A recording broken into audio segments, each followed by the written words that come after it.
My dear Shine family members and customers, good morning.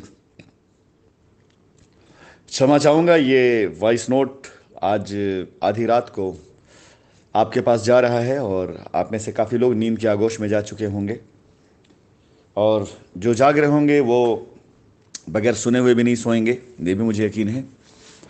और जो सो चुके हैं उनको ये वॉइस रिकॉर्डिंग कल सुबह मिलेगी। आज दिनांक 23 मई,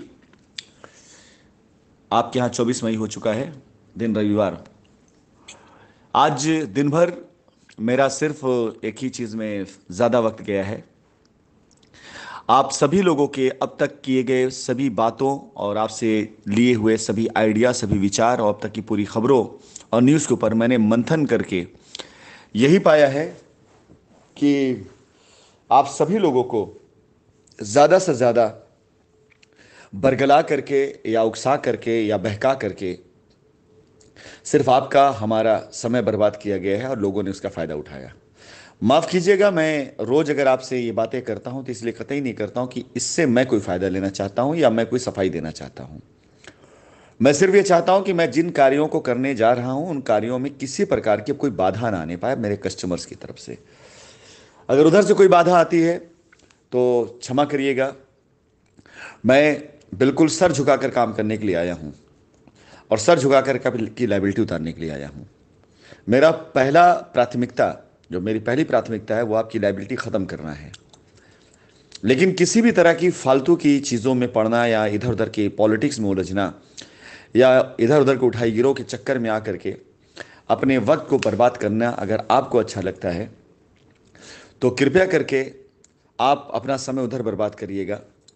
मैं आपको बार बार सूचित इसलिए करना चाहता हूं कि ऐसी चीज़ों पर मैं उतना ही एग्रेसिव एक्शन लूंगा जितना एग्रेसिवली मैं आपकी लायबिलिटी उतारने के लिए उतर रहा हूं।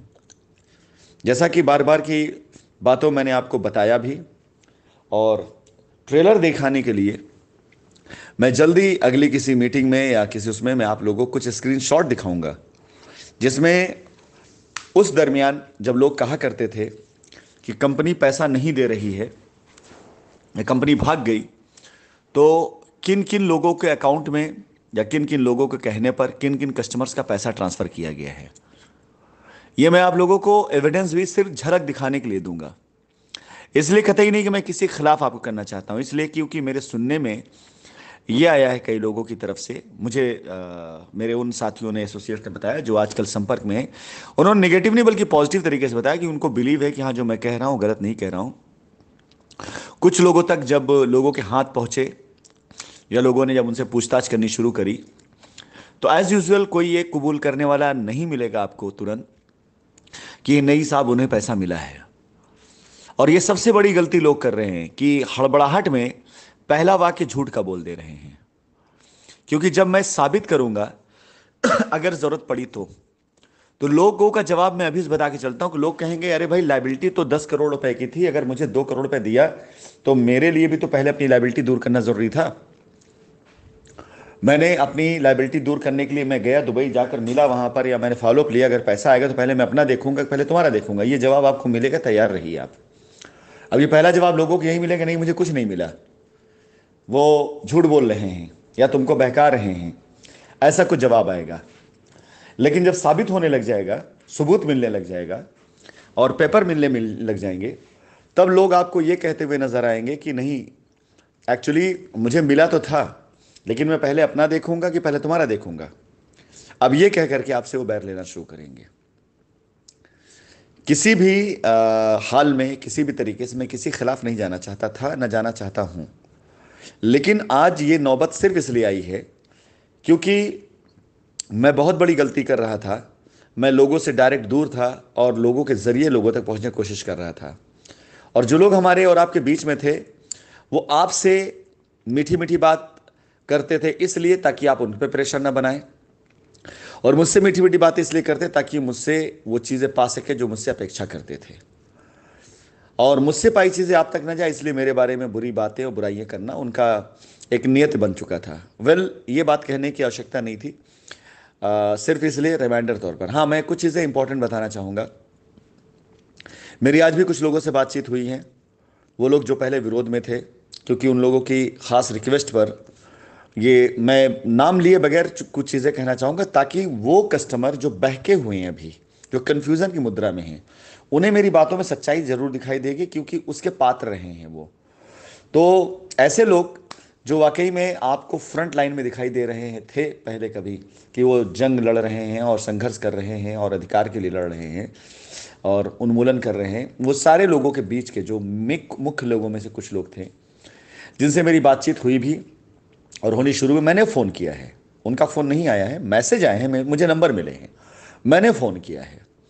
और मैंने फ़ोन करके जब उन लोगों से एक स्वस्थ वातावरण में बातचीत करनी शुरू करी, और इस कमिटमेंट के साथ कि मैं अभी उनकी रिकॉर्डिंग नहीं शेयर करूंगा तब तक जब तक कि वो गलत नहीं करेंगे, बोलेंगे, और वो भी मेरी वॉइस रिकॉर्डिंग को अभी नहीं शेयर करेंगे। अगर मैं उनके साथ छल करूंगा तो वो, क्योंकि उन बातों में कुछ उन्होंने मुझसे वायदे लिए हैं, कुछ मैंने वायदे किए हैं। नो डाउट ये वायदे किसी खिलाफ के नहीं है, बल्कि अच्छाई के लिए है। और मैं अच्छा करने के लिए हर एक बंदे तक जाऊंगा। अच्छा करने के लिए मैं हर बंदे तक जाऊंगा, हर किसी से मिलूंगा, मैं हर किसी से बात करूंगा।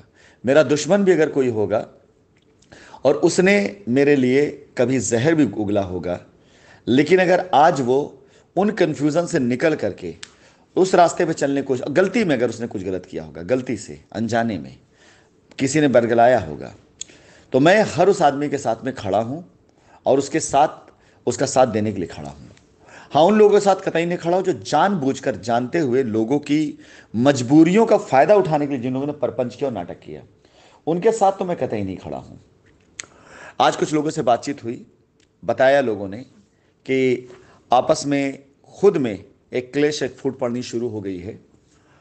ये मैं इसलिए भी नहीं बोल रहा हूं कि मैं इससे कोई आनंद ले रहा हूं, सिर्फ एक बात बता रहा हूं कि लोगों के हाथ में मुद्दा सिर्फ इतना सा था कि राशिद नसीम सामने नहीं है, कंपनी भाग चुकी है, और कस्टमर को बरगला के कभी पीआईएल के नाम पर, कभी आंदोलन के नाम पर, कभी उन्मूलन के नाम पर, कभी किसी नाम पर पैसा वसूला जाए और नेतागिरी चमकाया जाए। और कोई काम नहीं था, केवल नेतागिरी चमकाया जाए, पैसा वसूला जाए। तो मैं आप सभी लोगों को ये बताना चाहूँगा कि वो जो टाइम है वो बीत चुका है, क्योंकि जिस चीज़ के लिए राशिद नसीम को आप गाली दिया करते थे, वो चीज़ पूरा करने राशिद नसीम खुद ही चले आए। चलिए, आपकी बात को मैं समर्थन करता हूँ, हो सकता है शायद भैया तुम्हारी गाली से आ गए हों। जिन चीज़ों के लिए आप राशिद नसीम को धमकाया करते थे कि अगर लाइबिलिटी नहीं दूर हुई तो ऐसा वैसा, चलो मान ले भैया, तुम्हारे दिल खुश करने, तुम्हारे डर से ही आ गए, मान लेते थोड़ी देर के लिए, तुम्हारा ये दिल खुश हो जाए। लेकिन हर वो काम करने के लिए मैं खुद ही आ रहा हूं आगे, जो मेरा कस्टमर चाहता है। जो तुम उसको बहकाते थे कि ऐसा नहीं होगा, ऐसा नहीं कर रहा है, पैसा नहीं देना चाह रहा है, विश्वास जानिए, मेरी कभी भी ये नीति नहीं थी, कभी भी मेरी नीयत नहीं थी। मैंने कोशिश करी है पैसा देने की, मैंने पैसा दिया मेरे भाई। 2019 के आखिरी तक, बैंक अकाउंट सीज होने से पहले तक मैंने पैसा दिया है। ऐसा कोई दिन नहीं जिस दिन मैं पैसे ना बांटे हूं। अब पैसे के उस पर मैं कोई मोहर लगा के नहीं देता था कि सिर्फ इनको मिलेगा, इनको नहीं मिलेगा। सारे लोग जो वहां रहते थे, आप कैसे ये मान सकते हैं कि ऑफिस बंद होने से पहले तक, जब ऑफिस बंद हुआ है, जब अकाउंट सीज उससे पहले तक, जो लोग मुझसे बातें करते थे, मुझ तक आते थे, मुझसे मिलते थे, जो लोग ऑफिस में भी खड़े होते थे, कस्टमर से भी लड़ते थे, आप कैसे ये बात मान सकते हैं, कैसे यकीन कर सकते हैं कि उनका काम नहीं होता होगा? आप कैसे ये बात मान सकते हैं कि उन लोगों को काम ना किया गया होगा? ऐसा नहीं है। लेकिन जब समस्या हद से ज़्यादा बढ़ने लगी, जब बैंक अकाउंट बंद हो गए, सीज हो गए, हम कर पाने की स्थिति में नहीं रह गए, धीरे धीरे लोगों को ये लगने लग गया शायद कार्रवाई होने लगी है, गिरफ्तारियां होनी शुरू हो गई। जब हमारी स्टाफ गिरफ्तार हो गई उत्तमा, तब लोगों को लगने लग गया कि शायद अब एक्शन होना शुरू हो जाएगा। तब लोगों ने अपने पैतरे और पाले बदलने शुरू किए। और मैं उस समय तक बड़ा कंफ्यूज था कि मैं क्या करूं। मैं अगर बोलूं कि हाँ, मैंने एक्स को, वाई को, जेड को, ए को, बी को, सी को पैसा दिया है, तो भी नहीं समझ आ रहा था, क्योंकि वो मुझसे संपर्क में थे और मुझसे कहते थे कि नहीं सर, ठीक हो जाएगा, कोई बात नहीं, अभी ये इससे बात कर लेंगे, उससे बात कर लेंगे। लेकिन वो बात नहीं किया करते थे। मैं ही निरा बेवकूफ़ था कि मुझे लगता था सारी चीज़ें हो रही हैं।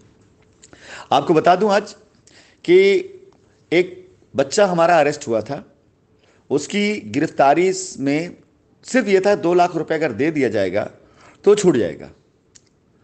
उनके लीडर यहाँ पे मौजूद थे मेरे पास में, उन्होंने मुझसे रिक्वेस्ट करी और 2 लाख रुपए इमीडिएट ट्रांसफर कर दिया गया। यानी शायद 1-2 दिन लगा, यानी कंफर्मेशन लेने के लिए।